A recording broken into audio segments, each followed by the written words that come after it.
अस्सलाम वालेकुम एवरीवन। आज का टॉपिक स्टार्ट करने से पहले हमारी जो कोट है आज की वो ये है कि sometimes later becomes never, do it now. इसका क्या मतलब है कि जब आप एक काम सोच लो तो उसको आप उसी वक्त करो। अगर आप कहेंगे ना मैं कल करूँगा या परसों करूँगा तो फिर आप वो काम कभी भी नहीं करेंगे। तो इसी अच्छी सी बात से हम अपना लेक्चर स्टार्ट करते हैं। आज का जो हमारा लेक्चर है वो है अल्काइल रेडिकल्स के बारे में। अल्काइल रेडिकल्स को हम आर से भी डिनोट करते हैं। अब अल्काइल रेडिकल्स होते क्या हैं कि अल्केन्स में से अगर आप एक हाइड्रोजन निकाल दें तो वो हमारे पास क्या बन जाएगा, अल्काइल रेडिकल बन जाएगा। अल्केन, अब अल्केन का जनरल फार्मूला होता है CnH2n+2। अब इसमें से एक जब हाइड्रोजन हम निकाल देते हैं तो इसका क्या मतलब है कि इसको हम इस तरह से भी लिख सकते हैं CnH2n+1। अब एक हाइड्रोजन हमने यहाँ से निकाल दी तो हमारे पास क्या बन गया, ये अल्काइल रेडिकल बन गया। पहले ये अल्केन है हमारे पास, ये अल्केन का जनरल फार्मूला है अल्केन्स, और ये अल्काइल रेडिकल। समझ आ गई होगी आपको कि अल्केन्स में से जब हम एक हाइड्रोजन निकाल दें तो हमारे पास जो चीज़ बनती है वो कहलाती है अल्काइल रेडिकल। अब इसकी कुछ हम यहाँ पे एग्जांपल देख लेते हैं। एग्जांपल इसकी को अगर देखा जाए तो सबसे पहले हम देखते हैं कि मीथेन जो है ना हमारे पास, मीथेन इसका फार्मूला होगा CH4। इसमें से अगर एक हाइड्रोजन निकाल दे तो हमारे पास बन जाएगा CH3, और इसके आगे साथ आपने कोई चीज़ लगानी है तभी ये इसकी वैलेंसी कार्बन की पूरी होगी। तो ये हमारे पास जो रेडिकल बना है ये कहलाएगा अल्काइल, सॉरी मिथाइल। इसको नेम क्या करते हैं, आपके एन को आप उतार के ना, ये जो एन है इसके अंदर उसकी जगह आप लगा देते हैं YL। एन को उतार के हमने क्या कर दिया, YL लगा दिया, बाकी वही है मेथ और आयल बन गया। तो एन की जगह हमने क्या करना होता है, ये जितने भी हमारे पास रेडिकल्स बनेंगे उनमें हमने यही चीज़ फॉलो करनी है। उसके बाद अगर इथेन है हमारे पास, तो इथेन का फार्मूला है हमारे पास C2H6, और इससे जो हमारे पास जो अल्काइल रेडिकल बनेगा, ये एक हाइड्रोजन हम रिमूव कर देंगे तो ये आ जाएगा C2H5। इसका नाम होगा, एन की जगह आयल लगाएंगे तो इथाइल बन जाएगा, इथाइल। इससे आगे हमारे पास है प्रोपाइल। प्रोपाइल का होगा C3H8, और इसका जो हमारे पास अल्काइल रेडिकल बनेगा वो होगा C3H7, और ये हमारे पास होगा, सॉरी ये प्रोपेन है, प्रोपेन है तो एन की जगह प्रोपाइल ये बन जाएगा, प्रोपाइल। इससे आगे हमारे पास है ब्यूटेन। ब्यूटेन का फार्मूला होगा C4H10, और इसका हमारे पास ये जो अल्काइल रेडिकल बनेगा C4H9, और इसका नाम होगा ब्यूटाइल। इससे आगे हमारे पास है पेंटेन। इसका फार्मूला C5H12, और इसका अल्काइल रेडिकल जो होगा उसका फार्मूला होगा C4H11, और इसका नाम होगा पेंटाइल। अच्छा, ये मैं क्यों सब लिख रहा हूँ, क्योंकि ताकि आप लोगों को ये इनके नामों से भी थोड़ी फेमिलियरिटी हो जाएगी, क्योंकि आगे जाके आप लोगों ने इनको यूज़ करना है इन नामों को। तो आगे इसके बाद है पेंटेन के बाद हेक्सेन। हेक्सेन में C6H14, और इसका जो होगा वो होगा C6H13, और इसका नाम होगा हेक्साइल। इससे आगे हमारे पास हेप्टाइल, हेप्टेन, और उससे फिर आगे हेप्टाइल। हेप्टेन में होता है C7H16, और इसका जो होगा हमारे पास अल्काइल रेडिकल वो होगा C7H15, और वो होगा हेप्टाइल। इससे आगे ऑक्टेन। ऑक्टेन होगा C8H18, और इसका जो अल्काइल रेडिकल होगा वो C8H17, और इसका जो हमारे पास अल्काइल रेडिकल का नाम होगा वो होगा ऑक्टाइल। इससे आगे हमारे पास है नोनेन, और इसका होगा हमारे पास CnH20। अल्काइल रेडिकल का फार्मूला होगा C9H19, और इसका नाम होगा नोनाइल। आगे हमारे पास 10वां और आखिरी जो आप लोगों को यहाँ पे पढ़ना है वो है डेकेन, और इसका फार्मूला C10H22, और इसका जो अल्काइल रेडिकल का फार्मूला होगा C10H21, और इसका होगा डेकाइल। अल्काइल रेडिकल का क्या नाम होगा? डेकाइल।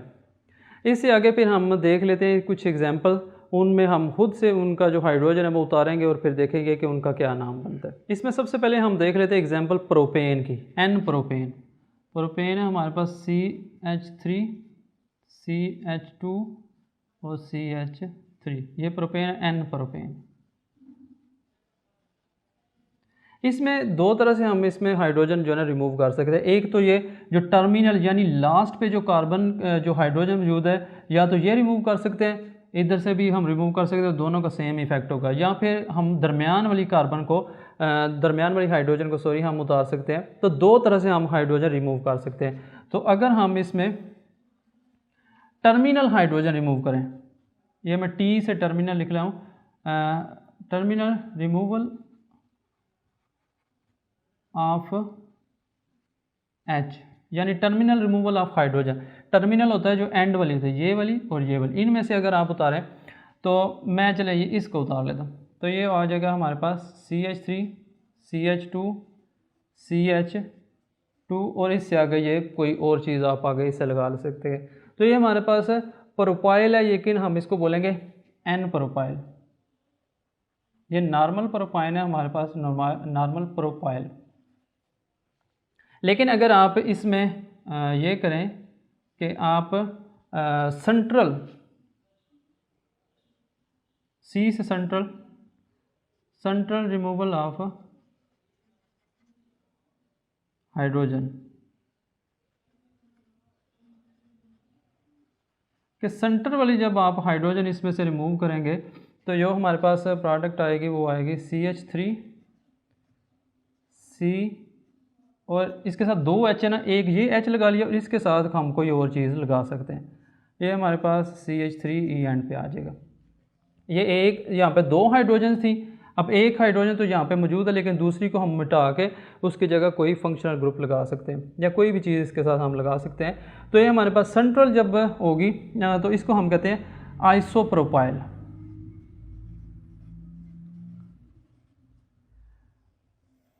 अब आइसोप्रोपाइल में क्या होता है कि इसके साथ अगर आप देखें तो जब यहाँ पे कोई चीज़ मौजूद होगी, तो अगर आप इसको यहाँ से लेके यहाँ तक देखते हैं तो ये एक ब्रांच मौजूद है, इस वजह से इसका आइसो नाम पर आइसो है।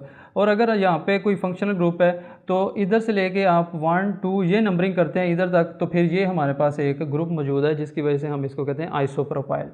तो ये आपने देखना है कि बस आप अभी तक ये याद रखें कि अगर एंड वाली मौजूद है तो उसको हम एन प्रोपाइल कह रहे हैं, या एन आगे ब्यूटाइल है या जो भी है।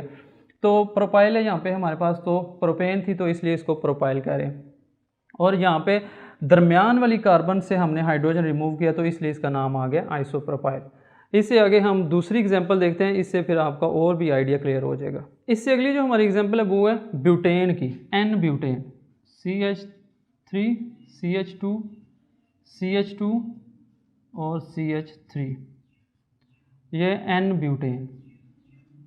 ब्यूटेन होती है जिसके अंदर 4 कार्बन होते हैं और 10 हाइड्रोजन होते हैं। अब इसका अगर टर्मिनल हम रिमूव करें, टर्मिनल रिमूवल ऑफ हाइड्रोजन, यानी ये वाला या इसमें से हम एक हाइड्रोजन रिमूव करते हैं तो फिर हमारे पास क्या आएगी प्रोडक्ट, ये आएगी CH3 CH2 CH2, और यहाँ पे भी हमारे पास CH2। यहाँ पे CH3 था तो इससे हमने एक हाइड्रोजन निकाला तो ये हमारे पास आ गया CH3। अब इसमें ये स्ट्रेट चेन है तो एंड वाला कार्बन यानी टर्मिनल हमने हाइड्रोजन रिमूव किया तो इसलिए इसका नाम होगा एन प्रोपाइल। और अगर आप देखें कि इसका आप कोई सेंट्रल वाला ये वाला या ये वाला, इन दोनों में से कोई हाइड्रोजन आप रिमूव करते हैं तो फिर हमारे पास क्या आएगा, ये आएगा CH3, ये पहले वाला यही मैं रिमूव कर लेता हूँ C, और ये H एक ऊपर लिख ले और नीचे हम कोई एक ग्रुप और लगा सकते हैं हाइड्रोजन को रिमूव करके। उसके बाद CH2 और फिर हमारे पास है CH3। अब इसका नाम जो है ना वो हमारे पास आएगा सेकेंडरी ब्यूटाइल। सेकेंडरी ब्यूटाइल क्यों होता है? अब जिस कार्बन से हमने रिमूव किया है हाइड्रोजन, वो आगे 2 कार्बन के साथ अटैच है, इसलिए इसका नाम होता है सेकेंडरी ब्यूटाइल। अब आप कहेंगे कि इससे पहले जो हमने प्रोपाइल के अंदर देखा था तो उसमें भी ये था हमारे पास प्रोपाइल, अगर इसको हम रिमूव कर लें तो ये हमारे पास प्रोपाइल था, तो आप कहेंगे कि उसके अंदर भी तो ये 2 कार्बन के साथ ही अटैच था। तो सेकेंडरी जो वर्ड यूज़ हो रहा है ना यहाँ पे, ये स्टार्ट ही ब्यूटेन से होता है। आप इसको प्रोपाइल से या प्रोपेन से यूज़ नहीं होता, ये ब्यूटेन से आगे स्टार्ट होना शुरू होता है, तो इसलिए यहाँ पे हम सेकेंडरी यूज़ करते हैं इसका नाम। यहाँ पे आइसो के लिए एक और कंपाउंड बनेगा, वो हम आगे जाके देखेंगे। आइसोब्यूटेन के अंदर हम देख लेते हैं कि किस तरह से इनकी नेमिंग होगी। तो अगर आप टर्मिनल हाइड्रोजन इसमें से रिमूव करते हैं, टर्मिनल हाइड्रोजन जब रिमूव करेंगे यानी ये वाली हाइड्रोजन या ये वाली हाइड्रोजन, तो फिर हमारे पास क्या प्रोडक्ट आएगी, ये CH3 CH और CH3 और ये हमारे पास आ गया CH2। अब ये हमने यहाँ से एक हाइड्रोजन रिमूव की है, तो अब इसका क्या नाम होगा? इसका नाम होगा हमारे पास आइसोब्यूटाइल। आइसोब्यूटाइल इसलिए नाम इसका क्योंकि इसके एंड पे जो है ना ये एक ब्रांच मौजूद है, तो इसलिए इसका नाम होगा आइसोब्यूटाइल। अब इसके बाद अगर हम देख लें कि सेंट्रल हाइड्रोजन रिमूव करें, सेंट्रल हाइड्रोजन ये है हमारे पास, ये हाइड्रोजन जब हम रिमूव करेंगे तो देखते हैं हमारे पास क्या आएगा, CH3 C और ये CH3 और ये हमारे पास आ गया CH3। अब यहाँ पे हम ये हाइड्रोजन रिमूव करके इसकी जगह कोई और ग्रुप लगाएंगे, तो ये हाइड्रोजन जब रिमूव होगा तो इसका नाम होगा टर्शरी ब्यूटाइल। टर्शरी ब्यूटाइल इसलिए इसका नाम क्योंकि ये जिस कार्बन से हमने हाइड्रोजन रिमूव किया वो आगे 3 कार्बन के साथ अटैच है, यानी एक ये हमारे पास कार्बन, एक ये कार्बन और ये कार्बन। सेकेंडरी तब हमने कहा था जब जिस कार्बन से हमने ये हाइड्रोजन रिमूव किया था वो आगे 2 कार्बन के साथ अटैच थी, तो इसलिए उसका नाम था सेकेंडरी हमारे पास सेकेंडरी ब्यूटाइल। अब अगर 3 कार्बन के साथ वो डायरेक्टली अटैच हो तो वो फिर हमारे पास होगा टर्शरी ब्यूटाइल। टर्शरी को हम TER से रिप्रेजेंट करते हैं। तो आई होप आप लोगों को ये टॉपिक समझ आया होगा। अपना ख्याल रखिएगा। अल्लाह हाफिज़।